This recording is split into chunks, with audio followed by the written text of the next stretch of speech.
le monastère de Tiksé. C'est un des plus beaux, un des plus imposants du Ladakh. Ça, c'est vraiment le son de l'Himalaya, ça. Ça, c'est le son qui invite les moines à sortir de leur chambre et à se regrouper pour une prière collective. C'est chouette. Et alors, ça, rien que pour ça, ça vaut le coup de se lever tôt dans le froid et de venir s'essouffler sur les escaliers.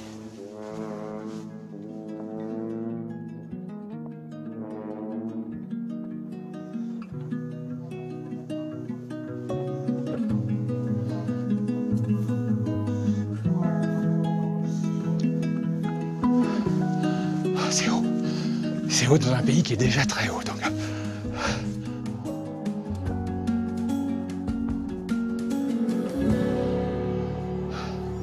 Bonjour. Oh, Hello. hello. Good morning. Good morning. Bonjour. Where you're from? D'où venez-vous? From France. France. Yes. Bonjour. Bonjour. Je peux rentrer là, je dérange pas, c'est... Yeah, sure. Bien sûr, pas de Please. problème. Et qu'est-ce que vous êtes en train de faire exactement?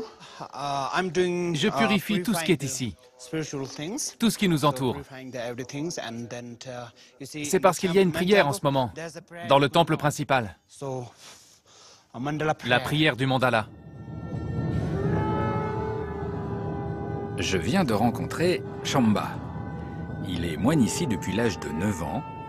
Il en a aujourd'hui 35. Le monastère bouddhiste de Tiksé est très, très ancien. Il a été fondé en 1430. Il y règne une atmosphère étrange, prenante.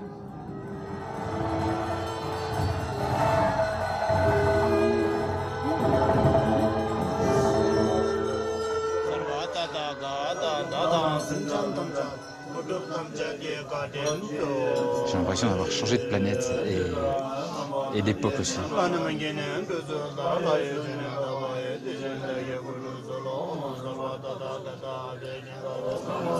Allez-y, comme ça. Qu'est-ce que c'est? C'est de l'eau avec du safran. C'est de l'eau sacrée. Il faut en boire la moitié et mettre l'autre moitié sur la tête. Ça purifie le corps, l'esprit et la parole. On boit et le reste ici. Donc maintenant je suis pur. Vous devez y réfléchir. Vous devez ressentir que cette eau a purifié votre corps, votre esprit et votre parole. Et puis vous dire, maintenant que je suis purifié, je vais accomplir plus de bien.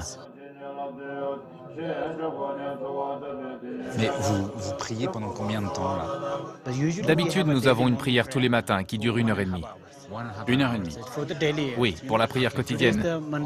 Mais aujourd'hui, c'est la cérémonie du mandala. On va prier toute la journée. Toute la journée? Mais vous vous endormez pas des fois? Parfois, c'est dur de rester éveillé.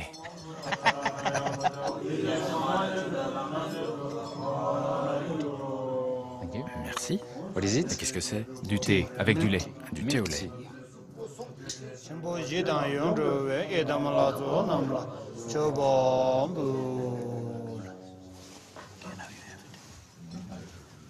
Ah, il y a un grand silence à l'heure du thé.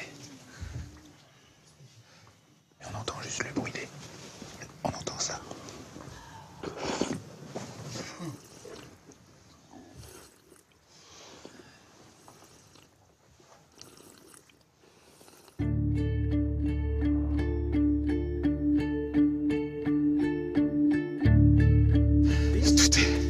Tout est haut. You see, Regardez, there's a snow fall. on voit de la neige. Elle est toute New fraîche. snowfall there.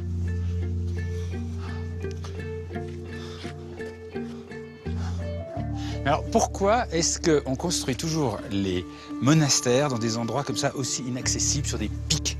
You see the Eh bien, hills sur les and collines et les mountains, montagnes, it's more quiet and c'est more plus calme. peaceful and more et donc plus propice à la méditation des moines et aux rituels. So, if there's a Si bit les villages sont distant, éloignés, village, il y a there moins is d'attachement aux choses less matérielles, attachment and moins de less tentations. desire, and then, C'est plus there's more tranquille. quiet.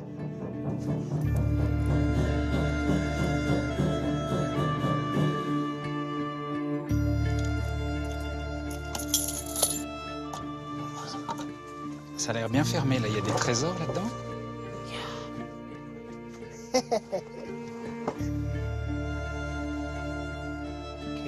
Attention à la tête. Qu'est-ce que c'est que ça?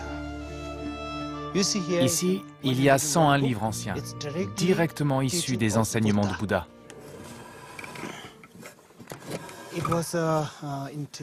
Il y a très longtemps, après la mort de Bouddha, ses disciples se sont rappelés tous ces enseignements et ils les ont consignés dans ces livres.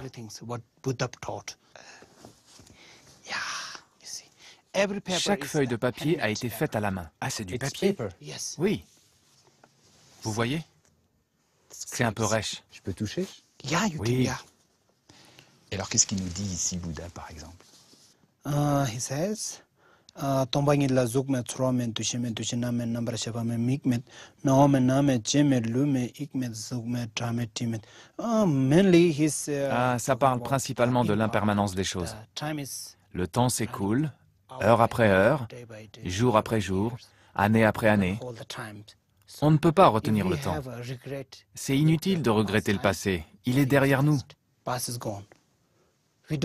On ne sait pas ce que l'avenir nous réserve.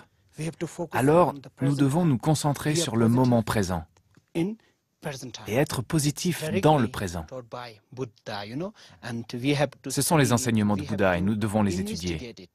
Nous devons les remettre en question pour savoir s'ils sont vrais ou non. Parce que Bouddha a dit à ses disciples, « Quoi que je vous dise, ne me croyez pas sur parole, sans savoir. Vous devez vérifier par vous-même. »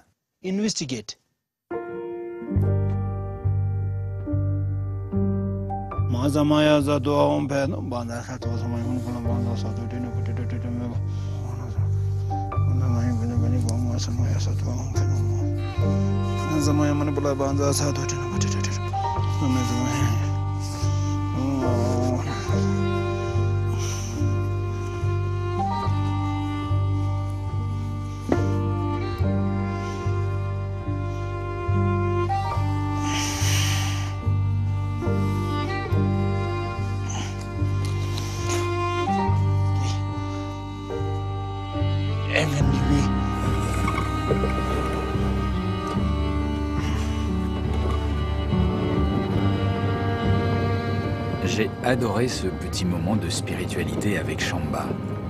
Un moment inattendu, léger, comme un cadeau. Mais je ne suis pas au bout de mes surprises. Shamba souhaite maintenant me faire partager un des rituels les plus sacrés du monastère.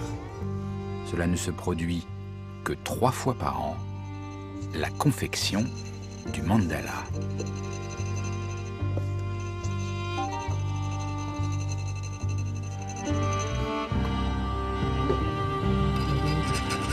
Un mandala nécessite le travail très minutieux de 4 moines pendant 3 jours.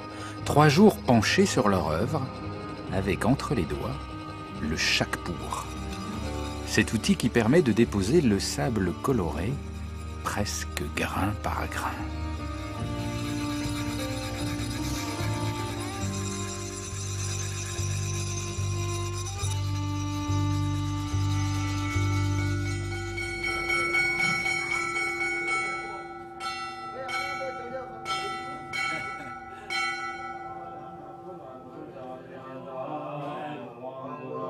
Ces œuvres d'art, destinées avant tout à la méditation, représentent des symboles complexes.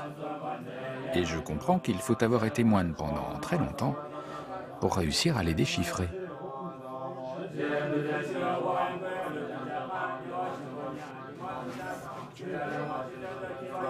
Mais qu'est-ce que vous faites? Vous le détruisez? On ne peut pas le conserver, car rien n'est permanent. Même cette œuvre que vous avez mis des jours à faire? Oui, oui. Ça nous a pris plusieurs jours pour le faire, mais ça ne prend qu'une seconde, qu'une minute pour le détruire. C'est vrai, en 1 minute, c'est fini. C'est symbolique. On ne peut rien emmener avec nous lorsqu'on meurt. Il est donc important de comprendre que tout est impermanent. Un jour, nous devrons partir.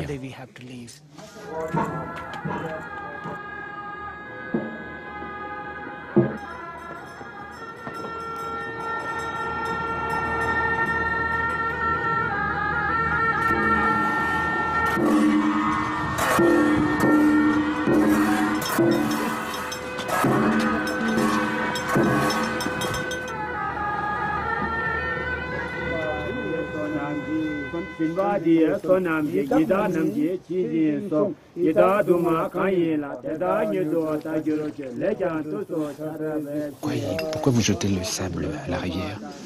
Parce que ce sable est très précieux. Il est sacré. On ne peut pas le jeter n'importe où. Une fois versé dans la rivière, ce sable va retourner dans les champs, les villages, partout. C'était un bonheur de vous rencontrer. J'aime beaucoup votre philosophie et votre rire. Merci beaucoup. Merci beaucoup. Merci beaucoup.